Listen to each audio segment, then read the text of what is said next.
Good morning friends. आज आपण ordinary differential इक्वेशनच्या लेक्चर 39 वर आहोत. कालच्या लेक्चरमध्ये आपण पर्टिक्युलर इंटेग्रल काढण्याच्या दोन पद्धती शिकलो आणि त्यावरील एक्झाम्पल 1 बी बघितलं. आज आपण एक्झाम्पल 2 वर आहोत. काय आहे हो एक्झाम्पल 2? एक्झाम्पल 2 आहे on page number 73. Solve d2y divided by dx square minus y which is equal to 2 plus 5x असं दिलेलं प्रॉब्लेम आहे. Solution: the given equation is d2y divided by dx square minus y which is equal to 2 plus 5x. This equation can be written in symbolic form as d by dx च्या बदल्यात आपण जर capital D घेतलं तर d चा वर्ग -1 आणि ब्रॅकेटच्या बाहेर y असं आपल्याला सिम्बॉलिक फॉर्म मध्ये लेफ्ट हँड साइड लिहिता येईल आणि राईट हँड साइडला 2 plus 5x. आता d स्क्वेअर -1 चे फॅक्टर जर पडत असतील तर ते आपल्याला पाडावं लागेल आणि ते फॅक्टर आहे d - 1 d + 1. आता याचं कॉम्प्लिमेंटरी फंक्शन आपण सहज लिहू शकतो, कारण की d - 1 म्हणजेच m - 1 m + 1 याचं ऑक्झिलरी इक्वेशन येईल विच इज इक्वल टू 0. म्हणजे m is equal to m1 is equal to 1 येईल आणि m is equal to m2 is equal to -1 येईल. याचाच अर्थ डिफरंट रूट्स आपल्याला मिळाले आणि डिफरंट रूटसाठी फॉर्म्युला आपल्याला ऑलरेडी माहित आहे. y is equal to c1 e to the power m1x plus c2 e to the power m2x plus dot dot dot plus cn e to the power mnx. दोनच आपल्याजवळ route असल्यामुळे, दोनच different roots असल्यामुळे आपण 2 पर्यंतच जाणार. म्हणजे कुठपर्यंत आपला रिझल्ट आपल्याला इथं वापरावं लागेल? y is equal to c1 m1x plus c2 m2 म्हणजे c2 e to the power m2x आणि c1 e to the power m1x. मग m1 ची किंमत 1 असल्यामुळे the complementary function is y is equal to c1 e to the power x plus c2 e to the power -x. हे काय मिळालं हो आपल्याला? हे मिळालं आपल्याला कॉम्प्लिमेंटरी फंक्शन. आणि complementary function left hand side is equal to 0 घेऊन सोडवल्यानंतर येणाऱ्या सोल्युशनला कॉम्प्लिमेंटरी फंक्शन म्हणतात. राईट हँड साइडला जर ऑलरेडी 0 असेल तर हेच या प्रॉब्लेमचं जनरल सोल्युशन सुद्धा होऊ शकते. आता राईट हँड साइडला 2 + 5x असल्यामुळे आपल्याला पर्टिक्युलर इंटेग्रल काढणं गरजेचं आहे. Now the particular integral is. Particular integral लिहिण्याच्या पद्धतीमध्ये काय सुरुवात आहे? y is equal to 1/f(d) into right hand साइडला जे असेल ते, जे की आपण थेअरीमध्ये x लिहिलं होतं. आता इथे x ची व्हॅल्यू आहे 2 + 5x आणि म्हणून y is equal to 1/d - 1 d + 1. हे कशाची व्हॅल्यू आहे? f(d) ची व्हॅल्यू आहे इंटू 2 + 5x. याला आपल्याला लिहिता येईल which is equal to 1/d - 1 into 1/d + 1 in bracket 2 + 5x which is equal to 1/2 in bracket 1/d - 1 minus 1/d + 1 into 2 + 5x. आता वर मल्टिप्लिकेशन मध्ये 1/d - 1 1/d + 1 होतं. याचं ॲडजस्टमेंट असं लिहिलं. मग याचं कॅल्क्युलेशन हेच येते का ते एवढं आपण बघू. उदाहरणार्थ 1/d - 1 minus 1/d + 1 cross multiplication d + 1 minus d + 1 divided by d - 1 आणि d + 1 1 D cancel, 1 1 2, 2 upon this, म्हणून 1/2 आपण इथं लिहिलेला आहे. So which is equal to 1/2 in bracket 1 upon D minus 1 into 2 plus 5x, म्हणजे मल्टिप्लाय केलं minus 1 upon D plus 1 into 2 plus 5x, which is equal to 1/2 in bracket e to the power x integral e to the power minus x into in bracket 2 plus 5x dx minus e to the power minus x integral e to the power x into 2 plus 5x dx. आता आपल्याला या दोन्ही इंटेग्रलच्या साठी integration by parts हा formula use करायचा आहे. काय आहे हो फॉर्म्युला, मग आठवते का तुम्हाला? बऱ्याच वेळेस आपण सांगितलेलं आहे, integral uv dx which is equal to first function into integral v dx minus integral derivative of first function into integral second function dx into dx.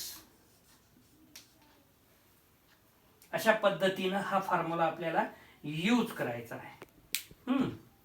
आता बघा, फर्स्ट फंक्शन हा जो e to the power x आहे तो जशाला तसाच, कारण की तो इंटिग्रलच्या बाहेर आहे, which is equal to 1/2 in bracket e to the power x as usual.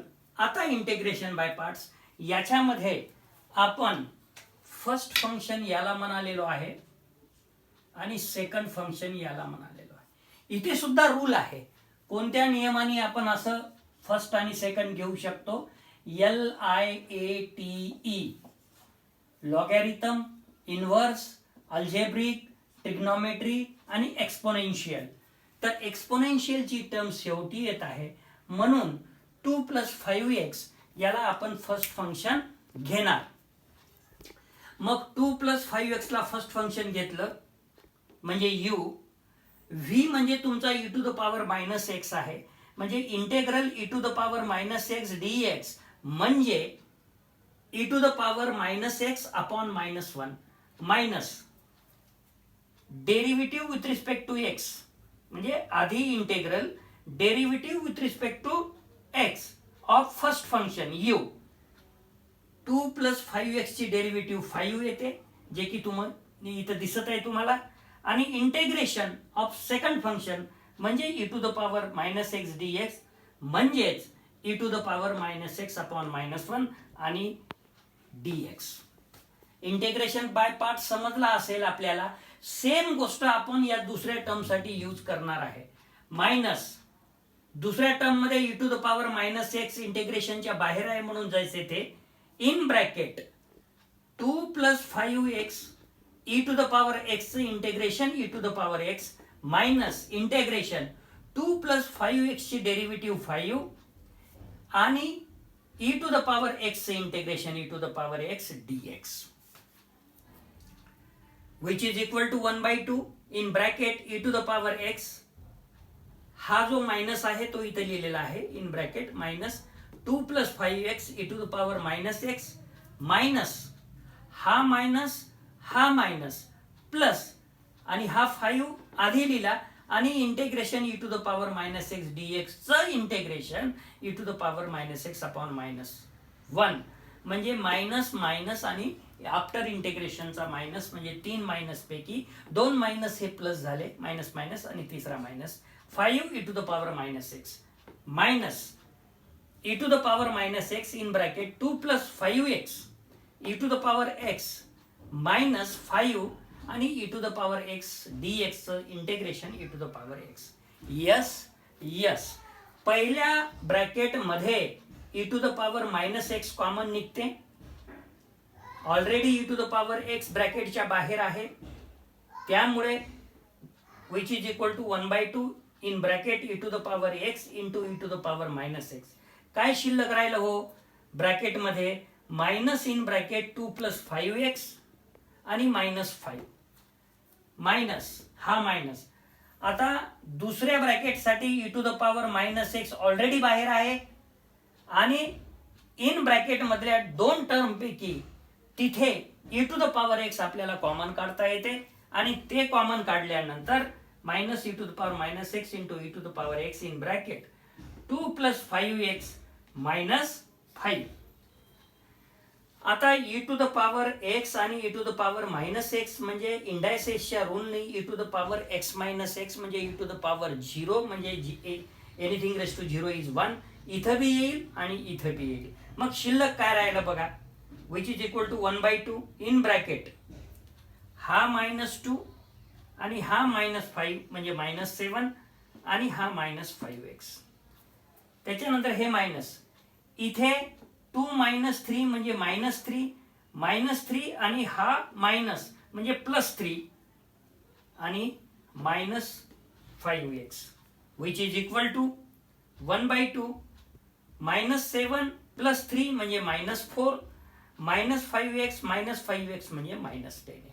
Minus sign common काढले आणि 2 सुद्धा कॉमन काढले किंवा -2 कॉमन काढलं, 2 कॅन्सल होऊन जाईल आणि मायनस शिल्लक राहील आणि ब्रॅकेटमध्ये 5x + 2 शिल्लक राहील. हे काय मिळालं आपल्याला, पर्टिक्युलर इंटेग्रल. आधी आपण y = c1 e to the power x + c2 e to the power -x काय काढलं होतं, कॉम्प्लिमेंटरी फंक्शन. आणि जनरल सोल्युशन जर लिहायचं असेल तर आपल्याला काय करावं लागेल, hence the general solution is y = complementary function plus particular integral. So y = c1 e to the power x + c2 e to the power -x आणि particular integral minus in bracket 5x + 2. Okay, तुम्हाला समजलं असेल. याला 1-2 वेळा जर तुम्ही try केलं तर इंटिग्रेशन बाय पार्ट्स मध्ये मायनस साइनचं नेहमी विद्यार्थी चूक करतात.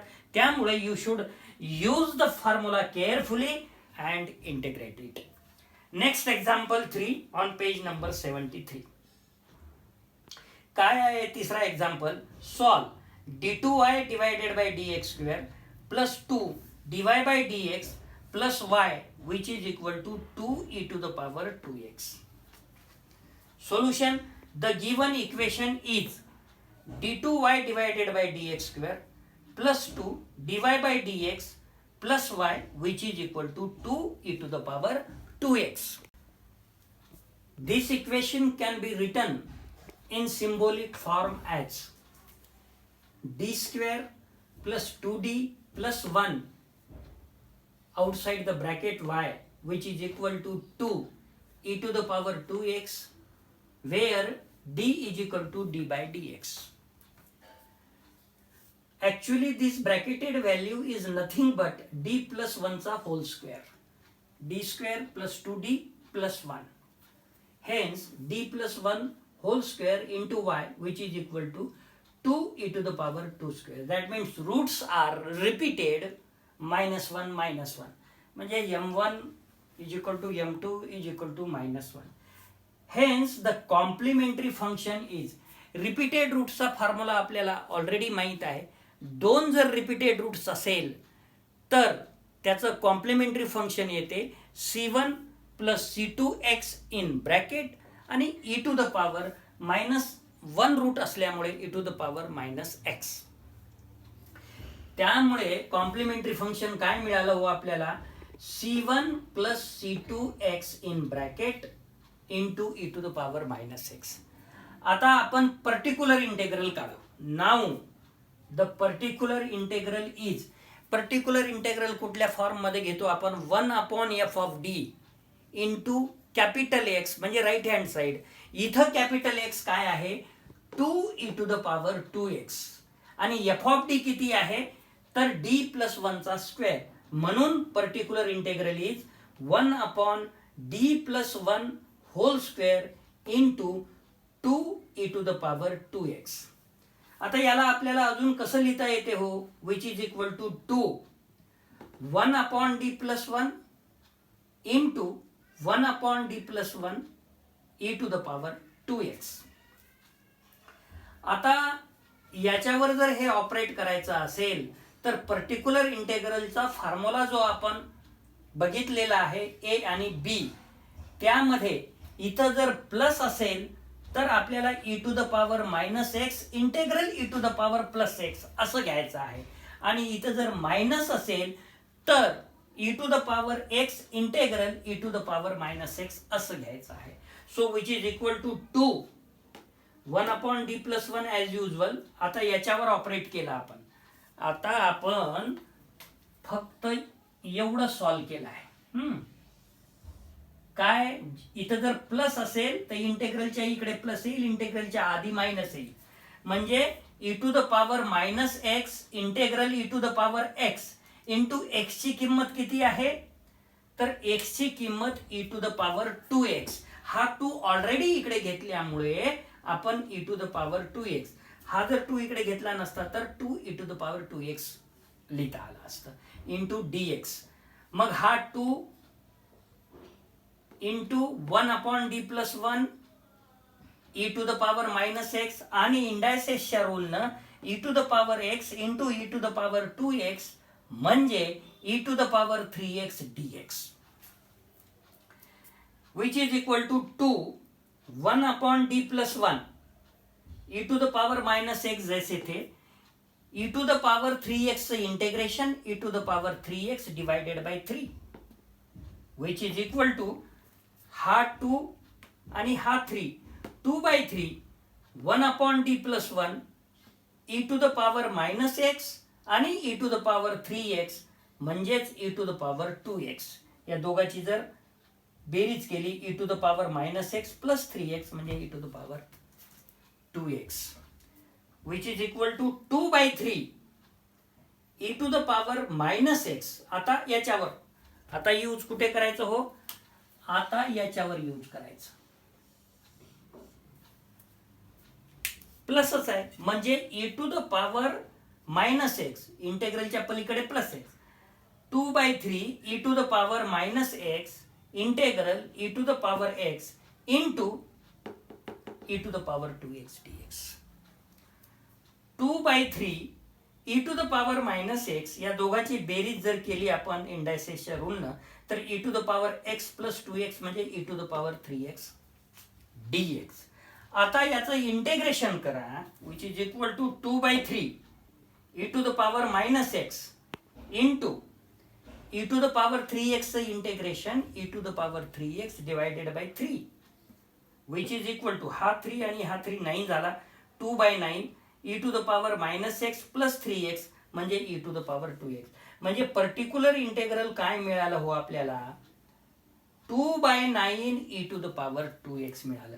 कॉम्प्लिमेंटरी फंक्शन काय मिळालं आपल्याला c1 प्लस c2x ब्रॅकेटमध्ये ब्रॅकेटच्या बाहेर e to the power minus x. आणि जनरल सोल्युशन कशाला म्हणतात, तर जनरल सोल्युशन म्हणतात complementary function plus particular integral.